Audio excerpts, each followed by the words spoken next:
guys! Welcome back and a very happy new year to each and every one of you. Mayam pom namakta happy new year aphaba chahi ama oiminase haiba paujal ase pijari aduga ngasidi ekhoi zodiac ko eba reading tawdoine zodiac reading se English ki zodiac or Manipuri ki zodiac ta adum animakta relatable di oigani adum animaki tabi ba ka shukai de ko adui taragasu mainly English ki zodiac ta oina focus tawhaninge ba ado zodiac to punna 12 subanina loinamakti ngasi complete tawba ngamgadawa mande aduna tangkhai ama hana ngasi tawraga tangkhai amana next video da tawjarake ado zodiac ki eba reading hodri kanda ai adum sigi month ki si date tagina for example singa sigi dagina mathangi kaino ai haise sigi date sagida sigi date tagina sigi date se phauba zodiac sigi zodiac chini haina adum hapcharamge aduga adudagi dum haina isagi zodiac khangbidaba singna adudagi dum yengbirsu ka shukaide ado hoi English Manipuri animak adam relate tawgani di targa so mainly English ka zodiac to ina yengbibana haidi ai ge oina di English ki zodiac oina prefer tawjayeba ko ado ngasigi se dum zodiac reading oi targa so general reading oi banina yam ka hena 100% resonate personally resonate tawgani habadi laite ado general oi ba loba ya badum losen biyo aduga ngasi di pick a pal tawroi adugi mahutta card zodiac ay tarot card mari amaga tarot card ahum amaga energy card ani amaga adumaina punna card manga gi dum zodiac oi targa suwa present ta kai go through tawri future da kai pi advice oina kai lay adumaina general reading oina adum tawse bako so ngasi zodiac reading se horse let's get into the video. So ahambada Aquarius hariba zodiac sign sigi present ta hoji kai go through tawrige future da kai rapia bigi vision advice oina kai leiba aduga energy card ani amaga adumaina yengase ado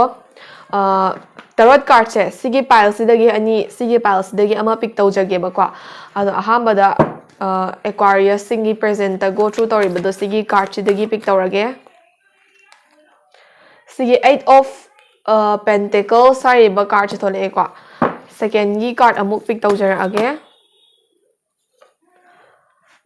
Queen of Swords ko aduga ahum suba future hojigiduna future gi card oi record advice oina kai leige Aquarius singi habado adu amuk pick tawjarake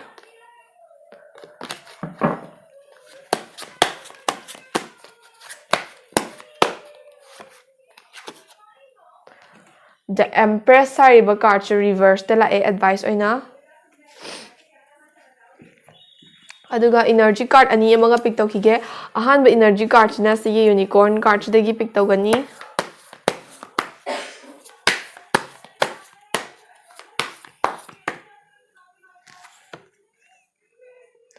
Archangel Michael hariba card che pick tawreko aduga aroiba energy card hoi affirmation card sigi card chidagi pick tawdoine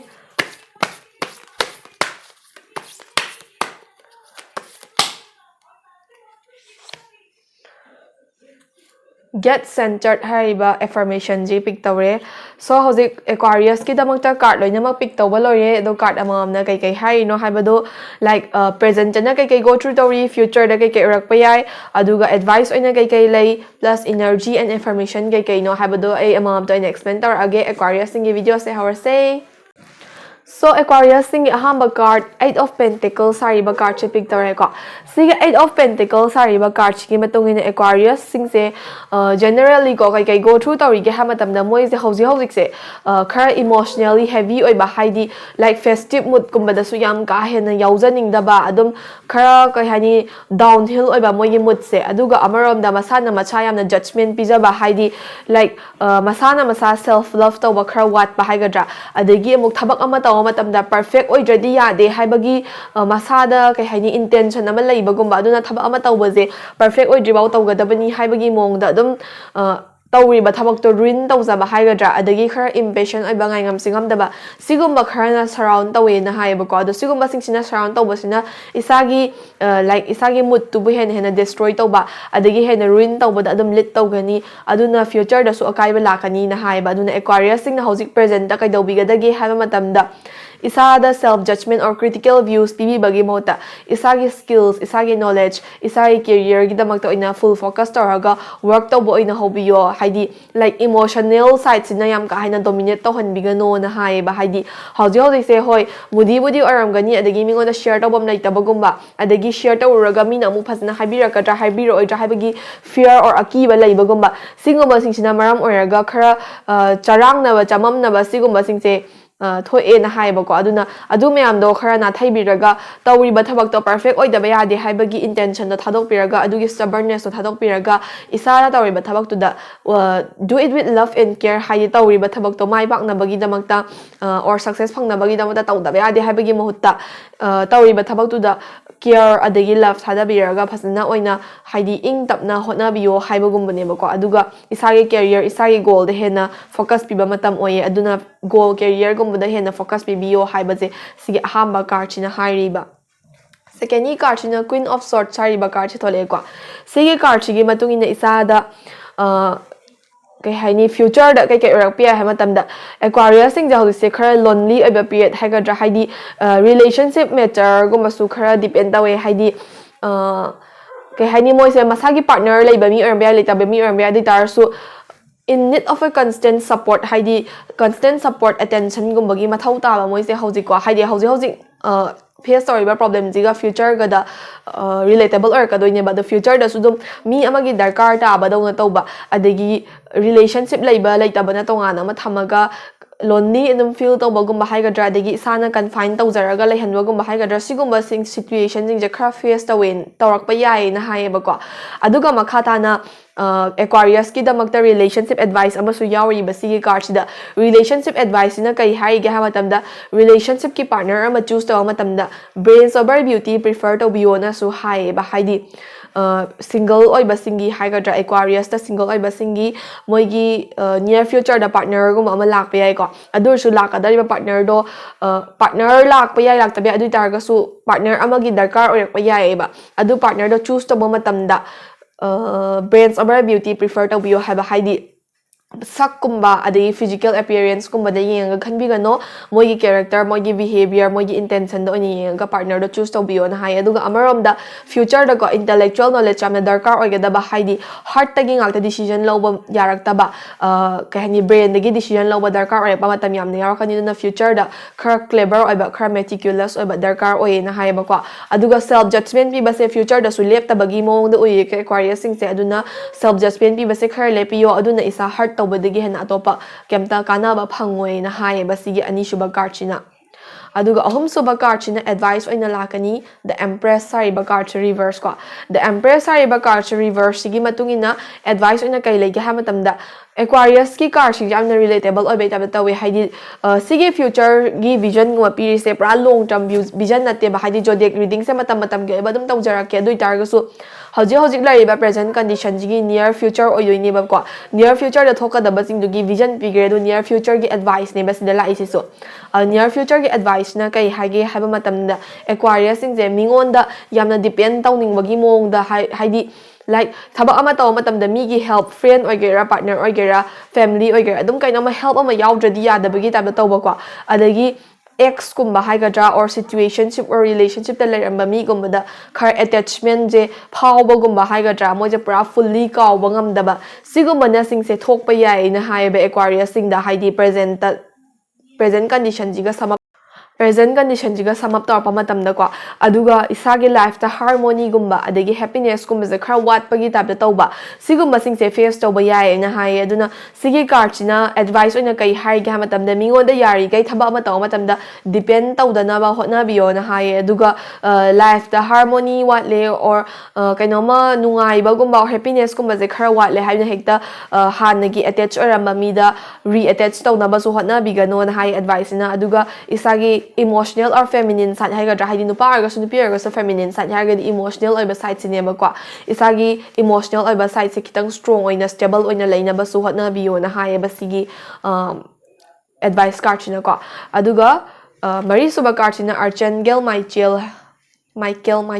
ai kai hana pa ge khang de sing hanga ki aning bada pa e da tare do sigi energy card sigi matungina ko Aquarius singgidamakta present energy advice se kayoina leigi ha matamda use the sword of truth to help the world haiba haidi isana isada honest oizaba khara watle na haigo Aquarius singse haidi ne thaba mata matamda like isana isada deceive tawzabai type da isana isada bawo chit tawzabai type da aina ngasai habda self love kuma khara watpa siguma singsina maram oiraga isagi lives the harmony guma peace kuma settle oiraga stable oiraga leiba ngamda bagi leiba ngamdabagi mongda leirnebako auna sigi card china haise reality du da leibiyo haidi isagi fantasy world gumba unrealistic oibe expectation gumba da yamna tawraga leibiga no reality da leibiyo aduga isada ke haini truth to realize to biyo haidi ga sai attached story ba person gumba dugi mongda lakada male ko sis haidi isada attached story ba person da adudo isagi namakta oibe ai natraga na yade have reality du na strike to hanbiyo aduga depend to ba ya ba mira to ba ya da ba mira habdo fasana khantharaga isagi decision da biyo haiba gumbane ba kwa aduga aroiba energy card na get centered hariba energy card thole sigi get centered hariba energy card sigi matugina kari pige haba matamda Aquarius sing hojik se moi gi life ta ko like generally moi gi about career goal or study life ko basida focus se khara wat leba work life ko moi bia em hekta ko isagi main oiba duties and responsibilities sing se delay taraga thamba focus pi bangam daba sina haidi like ngasai emotional side to the distracted or panina isagi work or MBA study or MBA career oriented anything or MBA ko sigumba sing sidagi distracted khara oye na haiba ko ado sigumba distraction je matam khara khaki distraction ne sina isagi life ke ba major kai haini major roles sing da major oiba thabak sing da sokhan biga no na haiba duna hojik se like wonder tauba or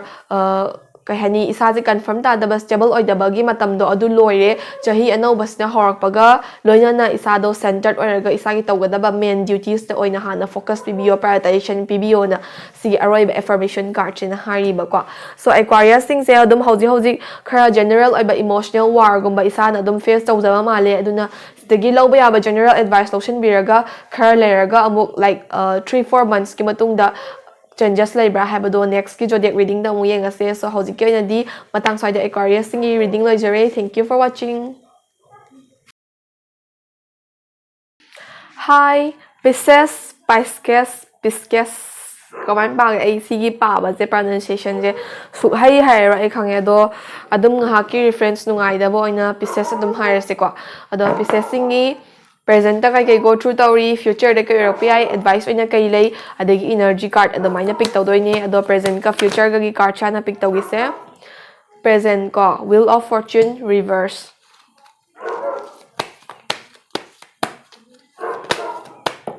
ai hui sam khongida future should death card reverse kai no reverse ka ta tauri sina present ta dum khara problem go ba face tawre aduna future da ho future ga shibudi problem na te dum aphaba side ta ne hai tare ko advice 5 of swords reverse na tani ko Pisces se aduga energy card ama pick taw khige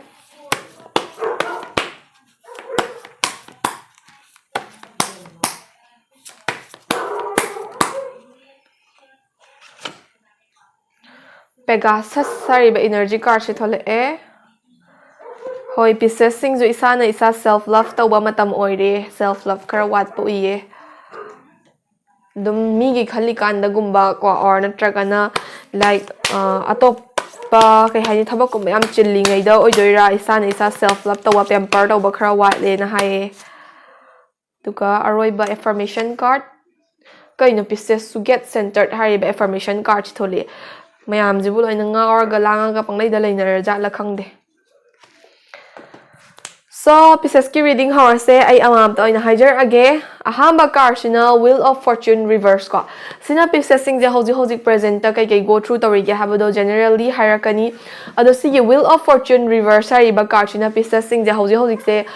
moi se daw ya da ba face ai ga dra hadi taw bada daw ya da ba adagi isana khanjaram ba sing sigi ona taina ba da dum hadi thabak sing je for example kaino ma chat ke kaina plan taw za ba se ayamba na plan je successful oi bangam da ba adagi successful oiraga su isana khanjarami badugi opposite ta enjoyment gi mahutta dum daw ya da ba ma thengnaraga halakpa gumba sigumba singsina khara bad luck phases na surround tawi hai tare ko Pisces se present da hai wheel of Wheel of Fortune je adum generally samaina pick tau taragadi afaba card daw yaba card odoine ba do samaina reverse pick tau banina bad lucky phases unfortunate oiba events khar thoi na hai ne ba ko aduga life ta changes khar la ka do bagi mami uba sige changes se relationship to oibi ai adagi isagi like kumba tamba or workplace kumba gi da changes oibi ai ka do taragasu changes khara lakadore habase isana khangeba isana khang taragasu haidi life ki lermi ba mong da life ki lermi ba pattern da khara ahong ba khara la ambe yai ba hojise adu taragasu adu ge changes to the adapt tawning da ba aduna changes sing to avoid tawraga chatna ba hotnari ba hai tare ko aduga isana thabak ama taw matam da overwhelm or over excited oi basina hana mang thai na hai haidi for example hayeng koi ba chatse haina plan ama sinare ba adu silliba plan do gidamagta over excited oiba aduga plan do kaiba natragana chat plan do chatluraga isana phang tawjagiba excitement or isana thamjagiba expectation do adu phangakta gumba haidi overwhelm oraga adum isagi mutto destroy tawhanjaba gumba sigumba singsena Pisces singi presence se surround tawri na haiba ko aduna hojik thabak gumba start tawningba or life ki anauba beginning gumba da khong thangjan meaning ba leitaragadi hojik ki oina di thangjan bigi no maram diam sina bad luck oiba phases haidi daw ya daba gumba na surround to aduna taw bada mahi chaba se khara wat kani ba ko matam khara di aduduna Pisces sing je hojik like isana khanjar baduga oithor ai baduga chana dabagumba sigumba se khara theinagini aduna thabakkumba anauba honing ba leragadi kitang matam khara hold tawraga thambigo na haiba haidi like hojiki bad lucky face mi loina mak pudi oram da bai ko adu targa so sige bad lucky face matam khara di hawan go hojiki oina di adum leiba pham du da settle tawraga or leiba phiwam sida adum hena atopa kai ke grow tawbi ai habagi aija go boina thijallaga leibiyo na haiba ko aduga second card china Death hariba card chi reverse neba Death hariba card chi reverse siga Wheel of Fortune hariba card chi reverse siga meaning se yam thina mana means hoi bad lucky phases to budi how ki bayai ko future da haidi near future da ko adui taraga su sigi card chi na harise adum changes khari uba phange hai tare ko adum Pisces je life da changes isa personally growth tawbo oram bayai ko natraga na relationship kumba da sudden turn ama lor po oram bayai or natraga na family da mi hangalak pa or mi what pa anything ama hekta ko changes khara di lak eba lakadaba changes se hoi hojik budi lak tre doi targa su near futures de lakadore first card na su hai sigi card china ju sigi card china ju changes khara di depict tori ba kari makhal gi change no haiba du di haiba ngamdre ba ko Pisces sing de aduga sigi card chi gi matung ina ko haidi lakadariba change sing je yam ka haina phattaba change si oiroina haiba haidi life da matam gi matung ina mi khuding mak ki life da awon ba la e ko aduna awon ba sing da yari ga adapt taraga chatna ba hotna biyo unknown sing da explore tawna ba hotna biyo na haiba adu myam da explore tarakanda life da anoba experience su phangdoine adagi kanana khangni nungai ba lucky ai ba phases myam ma explore taw ba ki da na leram bo ram ba su yai da na ko aduna changes sing je register tawna ba yam kana di hotna ri na haye Pisces sing je haidi hojik su hotnari duga future da su hotna ba yai na haye do sige card ani sige matong ina advice oina kai legi ha matam da life ke ba matam gi porak pa changes am hekta da yari ge adapt taraga chatna ba hotna biyo maram di lakadoi ba changes sing do isagi ba aphaba changes sing anamba oye haidi yam ka hena phattaba changes kumba di oi roina hai ba ko aduna resist yam na tawbi da bida lakadoi ba changes sing do da chatna ba iroina na chatna ba hotna biyo na hai ba ko aduga sige card sina 5 of swords reverse ko bra khang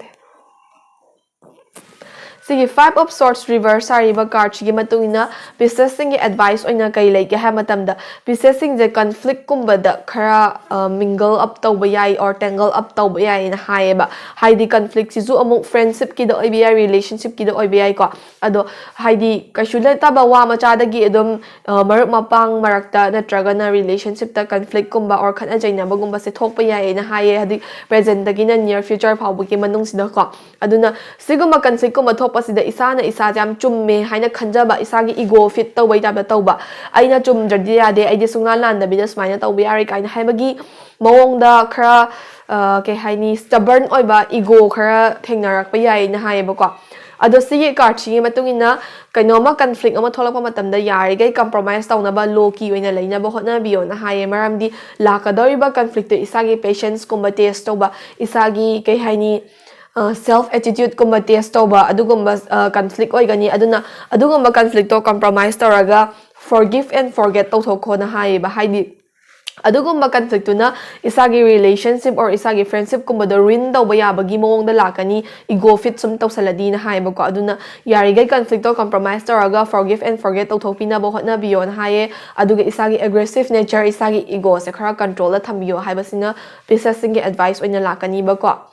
aduga mathangi card sina Pegasus sariba energy card che pick tawe Pegasus sariba energy card chi matungina open your heart to love and joy haiba ko aduna Pisces singje masana naturally mingonda wa yamna haidokandaba or masagi emotion je or vulnerable oiba masagi weak oiba side se mingonda pangna uthokningdaba adugumba mi ngakta oigalle ayamana ko haidi emotionally strong oiba adum sarga leningba phanamna nungaitaba oitaraga so mi na giri taktriga gi hek haidaba gumba adugumba se khara oigalle ba ko aduna Pisces singje sige card china haije hojike matamjina inang sai habdo self love to boguma khara watba male na habdo aduna maram oraga koiba langba or matam khara enjoyment gumba adigi happiness gumba love gumba da open khara tawbiyo na haiba haidi dum nungai taba gumba se hoi daw ya daba gumba khara laitarga su adugi matam duda adum gri ta aga stubborn oraga ngairaga laibe muhuta happiness gumba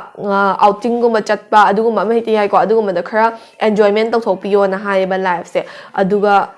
kai haini isada peace of mind do halakna bu hotna biyo na haiba gumba ne ba ko Sige aroiba card sin affirmation card get centered haiba card chi amung thol e sise mamangi Aquarius ki da su thola kre si da su Pisces ta zo amung thol e sige get centered haiba card chi matungina hoi unfortunate events khara thok I adagi makha ta na thok pa yari adagi changes khara resist tawna bo hotnari sigumba sing se loina mak haira go Pisces ki adagi conflict kumba tangle up tawbi yai aduna happiness kumba joy gumba exciting oiba trip kumba adventure kumba khara chatpiyo na haire ado sigi aroiba card na haire adu myam do chatluraba matungda life ke ba main responsibility main duty isagi career isagi work ta amuk halaga refocus to biro centered to biro na haiba ne ba haidi isagi self love ki damang ta matam khara pibiraga enjoyment ki damang ta matam khara pibiraga isagi duty responsibility amuk matam chana hanbiraga isagi duties and responsibilities fulfill to biyo haiba ne ba ko sigi card na haire se So Pisces singe so generally adum khara dawya daba unfortunate events khara di lei adu itaraga so sidagi lawba yaba general advice option biraga khara leraga amu kai leige habdo yengase so ngasi ga di matang soida loijare. Thank you for watching my video. It's Aries time. Aries ki amuk reading horase ado Aries singi su hojik present ta kai go through tori future da kai urak payai ado advice oina kai lei adamai ni engdoine ado ahamba present ki card chana pick tawrage Two of Swords hariba card che pick tawre ko present gi damakta emotionally or mentally khara jaga amada stuck tawraga leiba gumba khara uye Aries singse ado future gi damakta kai leige habadu yengase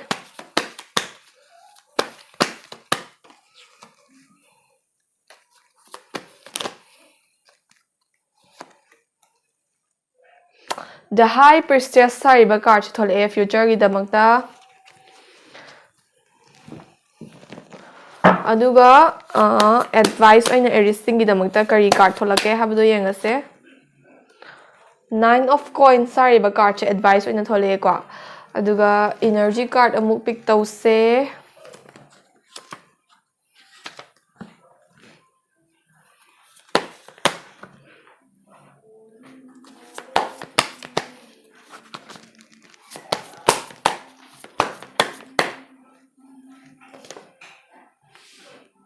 King of Unicorn sariba card che thole e duga aroiba card amaga pick tawjage affirmation ko haidi matam haidi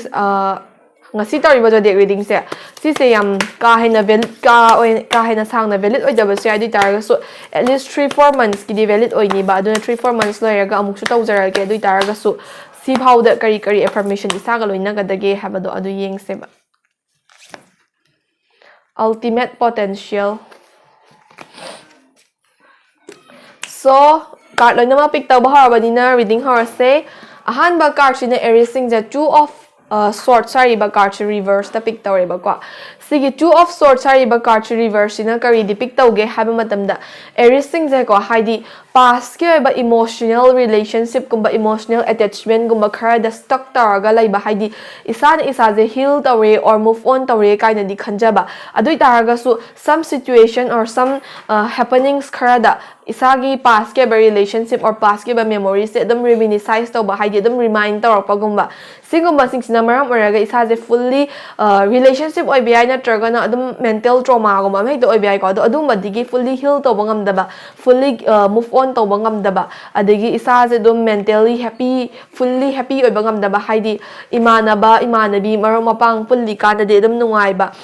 aduga nungdang matam gumba yorpa or sudden loneliness gumba dum feel torpa haidi amuk ko isa je mentally happy oi dabagi type mentally stable oi dabagi type amuk torpa sigumba singse khara thoi na hai aduga isa je hoji like mentally fazina move on tarabra tawdribra haibagi damakta isa da dum mental war gumba indecisive oi bagumba khara tawba ko aduga life ki ba ano ba happiness gumba joy gumba haigadra sigumba singse welcome tawba ngamdaba adagi opportunity ano ba lakpa gumba singse grab tawa pang na hek ngamdaba grab tawba ngamdri su past ki attachment gumba past ki fear gumba khara leibagi ojoine ba ko aduna hauji se isa je mafam or jaga amada stuck taraga leiba adagi kai haini tawgada ba thabak singje ayamba da loina mak delay taraga taroida ba thabak te hena focus pi ba hena effort thada ba gumba adagi matam mangba na hen ba gumba sigumba singsina surround tawri na hai ba Aries singje ayamba na ko aduga mentally or emotionally yam ka hena happy oi ba do oi de haidi ngaha ke ba enjoyment ngaha ke ba nungai ba da tawraga su yum gumba hal agori thanda laira kan adum lonely gumba se ayamba na feel tawba adagi isa busy oina thamaga distract tawna ba gomba hotna ba sigumba singsina main ongoing oye ba Aries singe hoji present ko haidi moi se hoji yam ka hena ke haidi mi gi mamang da budi happy oi ba dum sarga su manung da di khara emotionally happy oi da ba khara yari si friendship ke oi da relationship ke oi da have the khangzadre ko adi targa su sigumba se khara go through tawri ba Aries singje aduga future da haidi hoji lari ba mong siga sigi high priestess sari ba card se future da thole eba ko sigi future ge card china high priestess sari ba card china kari depict tawge haidi present siga kari relate taw hange haba matam da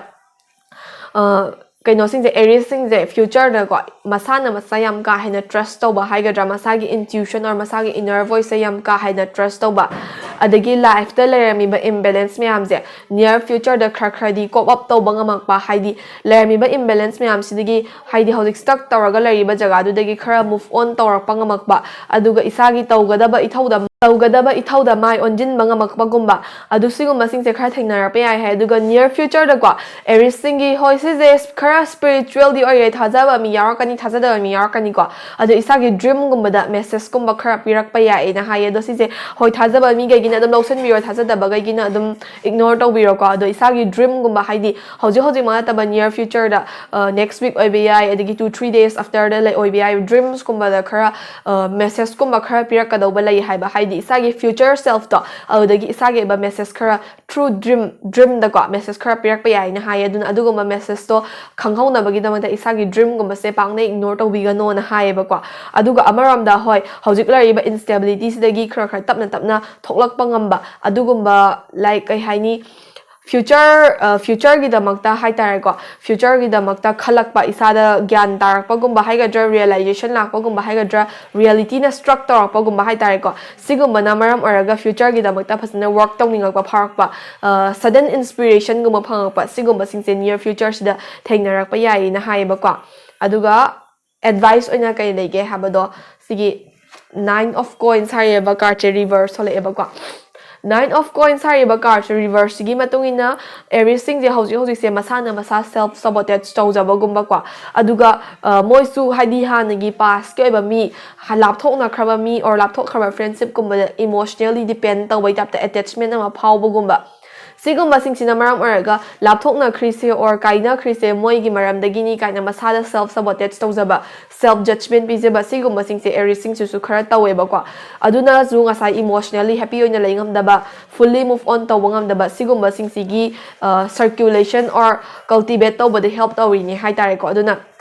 sigi card china kai hari ge hamatam da Aries singse past is past ko haukrabadi haukre past habase kanatana semdok pa yaba nate aduga past ki mi do halaaga life ta abuk nungai gani habasigi wakhal ju thadok piyo adum past ka diam related or everything je past ka no yamna nungai ta ba ama strike taw khibra khangde ba ko aduna ado sigi card china hari je past hai je haukrabani semdok ba yaba nate adagi amuk halo habasi yaba nate ko aduna past ki mi do halaaga su life ta hen enjoyment or nungai ba pura ka da busu laite aduna future ge damakta career ge damakta goals ge damakta isagi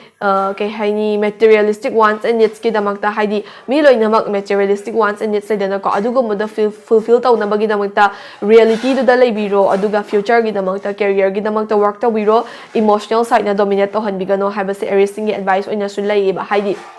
emotionally happy oida or emotionally stable taw oida basina life time akai bala kani haini buko si cardina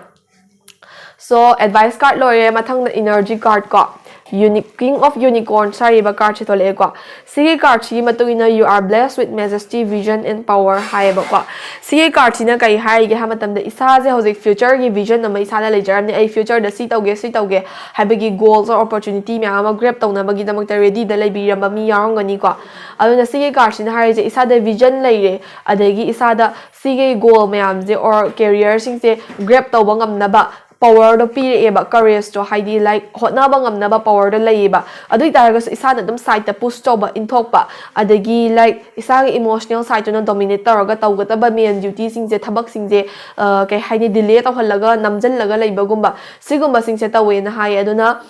it's time to start working for your career working for your goal haidi emotional side se namthagraga isagi physical or mental side to adu strong ohelaga isagi career isagi goal gi damakta work tawba yawa matam oye maram di hojik se future gi damakta vision du gi damakta work tawba hoba matam oye past ta stuck tawraga leibai matam na tre haina sigi energy card china hariba adu aroiba card china ultimate potential ko sigi ultimate potential hariba card china kai hari ge hamatam da you have the potential to do what you want like what you want in life no in a life ta pa mi ba Aries in a life ta pa mi ba thabak sing do adu do complete taw na ba potentials in nasa da yawe ba ko adu na trust yourself nasa na nasa bu trust taraga nasa ge goal nasa ge career do accomplish taw bangam na ba hotna ro hojik se like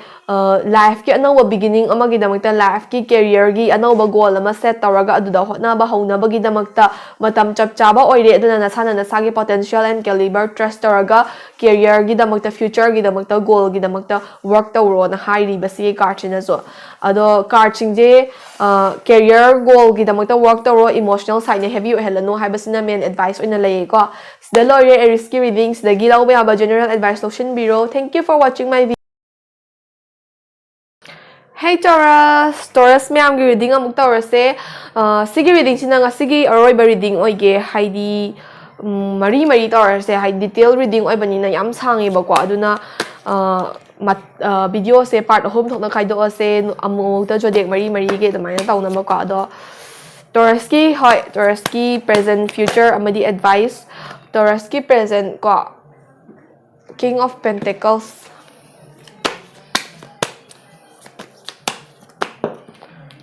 Taurus ki future near future hi this is a near present the thoi ba sing siga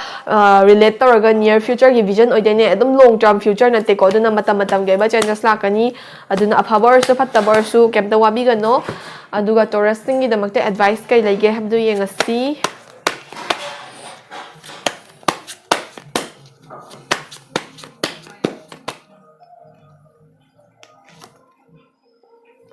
Four of Cups, sorry ba card advice oina la adagi energy card pick Taurus se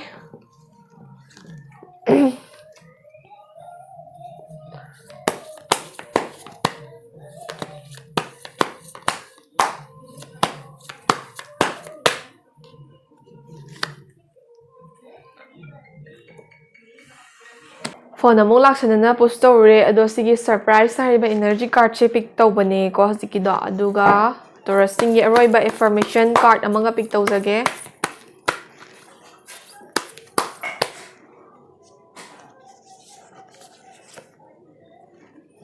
beauty hariba card che pick tawre okay yamna ayamana phaba card ngatani ado kai lege habado ay amam to ina haijar age ahamba card china Taurus singi present the King of Pentacles sariba card chi thole ko King of Pentacles sariba card chi gi matungina Taurus sing je moina pamba sing se ko haidi si je generally ni ko mi loina makidi oida ba do generally Taurus sing je moina life ta pamba sing se haidi thabak ama tauge na khanba or kainoma start tauge na khanba or start tauba horaba or anything life ta pamba sing se hai tare ko si se khra achieve tauba horok pa haidi life se kitang hana lai me mawong dagi changes na aga kitang prosperous side ta haigadra adagi moina apambo do kitang attain or achieve taraga khar happy oiba pleasurable oiba side ta tapna chatpa hori na haiba hoji se haidi dum happy oiba face ne ba Taurus singi damak ta ko aduga moi se amaram da yam excessive spender oi haidi khutta leiba paisa na kitang spend tawba na mayam ama adumaina tawba ko aduga isagi budget plan hotok pangam da bagumba haidi paisa la amba yai la amda bai ko do isada kitang paisa hek leiba ga chatna ba lambi hana hekta leiba gumba siguma excessive spending gi ke haini isada motive ama yawba dum leiriba paisa laimak loishange kaina haibagi kai haidoino khangde si ai isa muksu tawe isa muksu Taurus ne ko aduga sige card chi matungina makata na isada hojik se like sige matam de ego gumba khara loina ba haigadra siguma sukhara tawe na haye aduga Taurus sing je makata na relationship gumda period of time ja hojik se khara possessive oiba siguma na sing sisu khara thengnei na haye do overall ni yang pa matam da present da yam achawa major problem gumba budi face to bana te adu targa so isagi budget gumba isagi adigi relationship gumba da possessive yam oiba gumba sina chingba sing se kitang control to biyo na haye ba ko sigi ahamba card china aduga second gi card china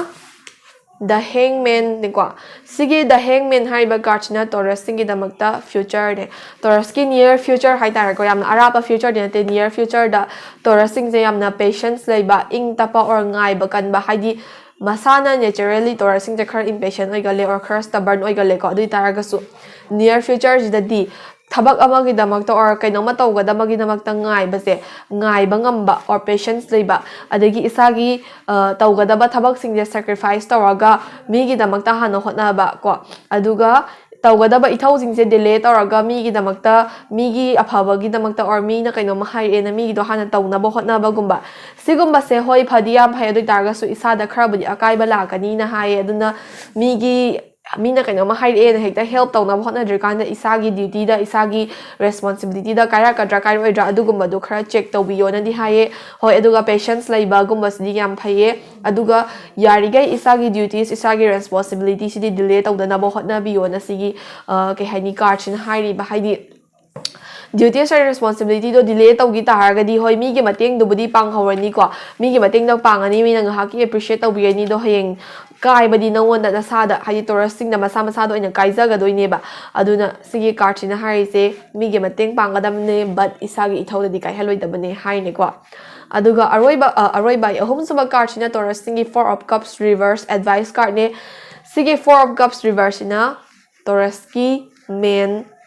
kay haini energy haigadra stubbornness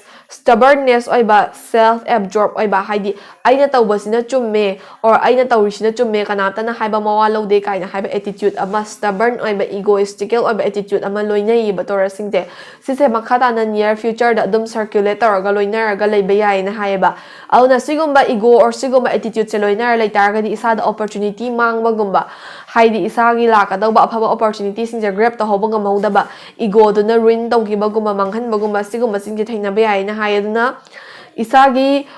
ke hani duties responsibility dagi distracted oibida bida stubborn oibida bida opportunity lakadawba singse khar lakadawba leireba ko aduna lakadawba singse grab tawna ba ready da leibiyo haidi isagi mood or isagi ego duna isagi opportunity manghan badi phate dana aduna lakadariba opportunity khara se grab tawna bagi damangta mentally emotionally prepared tawraga yam ka hena stubborn oiba side to aduduna ka hani dominate tawhan bigano haiba Taurus singja haidi aduguma domination do leihan bigano haiba gumbane ba ko so sida advice card che lore makha tarak po ina energy se surprise sariba energy sina radiate toeba sige surprise sariba energy card chiga mamangi 4 of cups tuga yam thina relatable oye kaida relatable oy no hamatamda surprise size in life to ko expect sung to da ba opportunity khara or kai haini happiness oy be ai adum surprise size aphaba motive from the di oy ni ko adugum good good opportunity or good chances khara lakadauba leireba ko daw yabagumba oiba am hekto oiba ko adugumba surprise oiba aphaba opportunity singdo ngasagi isagi stubbornness or self absorption na grab tawba ngamoi na mamangi card na haigidra aduna sigumba khara se lakadauba gi sure oirabanina Taurus singna ngasagi stubbornness or self absorb oiba nature do thadok piraga opportunity singse welcome tawna ready da leibiyo haina sigi surprise card china haibagumba ne ba ko aduga last but not the least sigi affirmation card china beauty haiba card che pick toyeba ko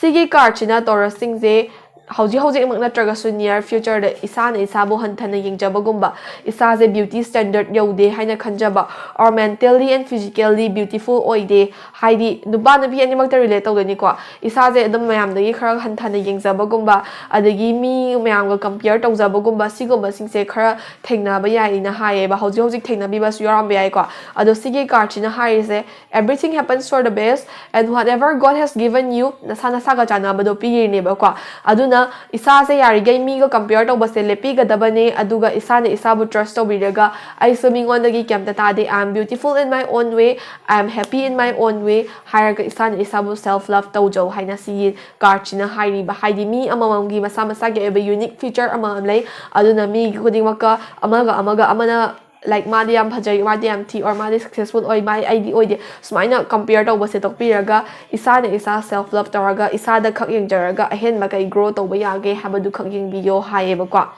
so Taurus sing reading so matang sai da loi jare se sudum general reading oi banina chana bagaina log ba general advice solution biro aduga khara leraga amuk zodiac reading se amuk haujarake hanjarake hai tare kwa so video se dum sage Taurus reading Taurus zodiac reading mari khak loi da ngari dui tar so video se dum sangamani na khale 20 minutes something 30 bu yorum bai ko aduna ngasi ga yadi reading se matang solution jarage aduga awat pa zodiac nipan da adusu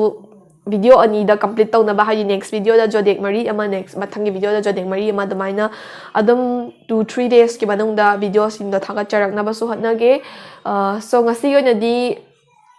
Aquarius, Pisces, Aries, Taurus, sigi zodiac side mari sigi reading tawjare so mayam na adum khata na support tawbigani haina khanjai aduga channel asibu or video asibu like subscribe amadi share tawbasu kawbigano